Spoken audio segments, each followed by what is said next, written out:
Ever feel like maybe you could gain a real understanding of something complex without, spending ages wading through just mountains of information? Well, you're in exactly the right place. Welcome to the Deep Dive. We're kind of your shortcut to becoming truly well-informed. That's right. We take the sources you're curious about, the stuff you send us, and we really try to extract the core insights, what really matters. We're here to be your guides, helping you cut through all the noise and get to the heart of the material. And today we're taking a deep dive into some truly, mind-bending ideas from the teachings of Neville Goddard. Yes. Our focus is Assumptions Harden Into Facts lesson, #2. It's part of a bigger collection of his writings. And this specific source, it's interesting, it's a direct transcription of him speaking, like a lesson he gave. Right, a lecture or a lesson. So our mission for this deep dive. Well, it's kind of twofold, really. First, we want to grasp Goddard's pretty unique psychological interpretations of familiar biblical stories. Okay, and But- second? And second, maybe more importantly, is to understand his practical advice, how we can consciously reshape our own reality. Using awareness and assumptions. Exactly, through focused awareness and the power of our assumptions. Okay, let's unpack this. Starting with something that really challenges, normal thinking. Goddard's view on the Bible itself. Yeah, this is foundational for him. He states very clearly, and I think I have to quote this directly, he says, "This Bible of ours has nothing to do with history."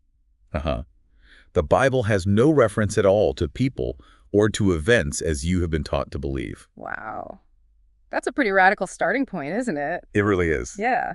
Goddard sees the Bible not as a historical record, but as this rich psychological drama, something that unfolds inside, our own minds. It's like a map of consciousness. Kind of. He argues that the characters, the events in these old texts, they actually personify different parts of us, our individual consciousness. He mentions the sleeping one. Right. That's the deeper subconscious you. And then there's the conscious waking you. So these biblical stories, they're internal narratives for him. Okay, this is where it gets really interesting, I think, because he takes stories we think we know and just flips them with this psychological lens. Let's talk about Barabbas and Jesus. John 18. Okay, the famous scene. Yeah. Pilate, the crowd, the choice. Yeah. Release Barabbas or Jesus. Mm-hmm. And, we know how that goes. They pick Barabbas. Right. But Goddard's take is, it's quite profound. He suggests our consciousness itself is God. Right. And in this drama, Jesus is the goal, the desired state, the savior, like the person you want to be or the reality you want. And Barabbas. Barabbas, Goddard links the name to Son of the Father. He represents the current you, the limited self-concept. He calls him the robber. A robber, why? Because that current state, that limited idea of yourself, robs you of possessing what you truly desire. It keeps you from becoming Jesus, essentially. Okay, so the context, Passover, that's not just the historical Exodus story either. Not for Goddard to know. He explains Passover as a psychological crossing over, a shift in consciousness. To move from one state, one feeling of being to another, you have to release the old one. You have to let go of Barabbas. The current limitations, the desires that come from feeling you don't have something. Exactly. He puts it something like, man is incapable of passing over unless he releases from consciousness that which he now entertains. You have to let go of the old state. And this isn't passive, right? It's not something that just happens. Not at all. He really emphasizes, you and I perpetually keep alive either Barabbas or Jesus. We're constantly choosing. So that crowd yelling for Barabbas, Yeah. that's us, clinging to our old limitations. That's the metaphor, yeah. Yeah. It's our own attachment to those limiting beliefs playing out internally. And the crucifixion, Golgotha, the place of the skull. Right. The seat of the imagination, he calls it. That signifies fixing the new concept, the Jesus state, firmly in your mind, in your imagination. And the core principle here, it's incredibly potent. He says, assume you are already that which you seek. Assume is true now. And your assumption, though false, if sustained, will harden into fact. Wow, so even if it feels fake at first. Stick with it. Sustain that feeling, that assumption. It will become your reality. Okay, so how do you know? Okay. How do you know if this inner shift has actually happened? If you've really crucified the old self? That's a great question. Goddard gives a practical test. He says, look mentally at the people in your world, your relationships. Okay. If your perceptions of them, how you feel about them, how they seem to react to you in your mind, if all that stays the same. Then you haven't really changed inside. Exactly. Your fundamental self-concept probably hasn't shifted. A real inner change, he argues, will inevitably show up in how you mentally see and interact with others. That makes sense. Interchange reflects outward. So building on that, he then looks at Jesus in the Garden of Gethsemane, another layer. He does. And again, it's psychological. The garden isn't just, a patch of land. It's the mind. It's a prepared mind, a mind cultivated through, well, positive input. He mentions reading good literature, listening to good music, entering into conversations that ennoble, kind of like Philippians 4.8, focusing on good things. So you're creating fertile ground mentally. Exactly. Ready for new, empowering assumptions to take root. Then there's that dramatic bit with the crowd, whom seek ye? And Jesus says, I am he. And apparently thousands fall down. Goddard points to this. As not being literal. Right. It suggests a non-physical event. It shows the sheer power of that inner I am, your own conscious awareness of being. Okay. And Judas, his suicide. That's symbolic too, I guess. Absolutely. Goddard sees Judas's death not as literal, but as the psychological act of, well, changing your concept of yourself. Dying to the old self. Precisely. He says, when you assume that you are what you want to be, you have died to your former concept of self and are now living as Jesus. So Judas dying is you letting go of the old identity, the Barabbas self. Yes, and the core action you need to take. It's to detach your attention.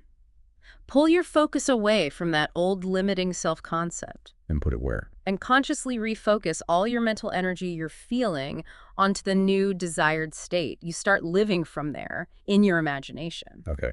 Then he jumps to the Old Testament, Joshua and Jericho. Yeah, another classic story, another psychological interpretation. That promise to Joshua, every place the sole of your foot shall tread upon, that have I given unto you. Goddard reads that psychologically. It means any state of being, any reality that you can mentally stand upon, mentally occupy and claim, it's yours. And Jericho, the city with the big walls. That represents the most desirable state, the goal that seems impossible, unreachable, behind those impassable walls. And Rahab, the harlot, the spy.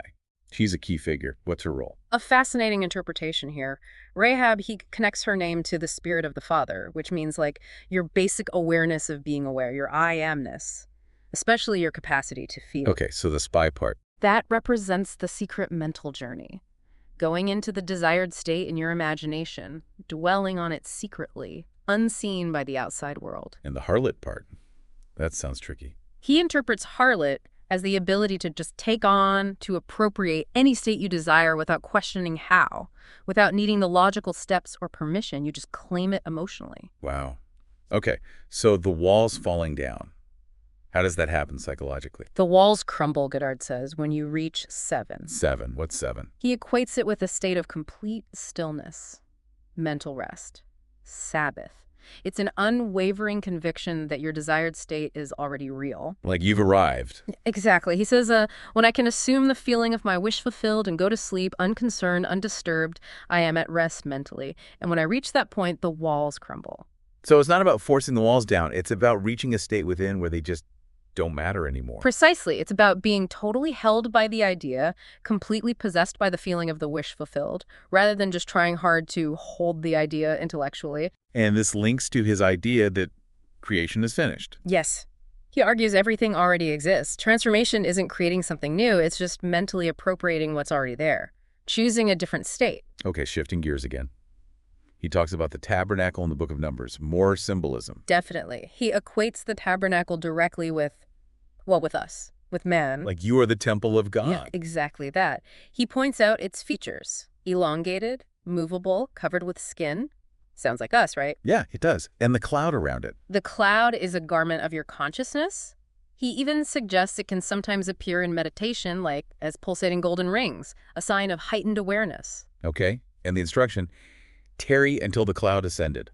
Wait until the cloud moves. That's key. It signifies that the shift in consciousness has to happen first. Meaning you assuming the feeling of the wish fulfilled, especially in that drowsy, meditative state close to sleep, that has to happen before it shows up in your physical world. The inner move precedes the outer manifestation. Right. He says, where your consciousness is placed, there you will be in the flesh also.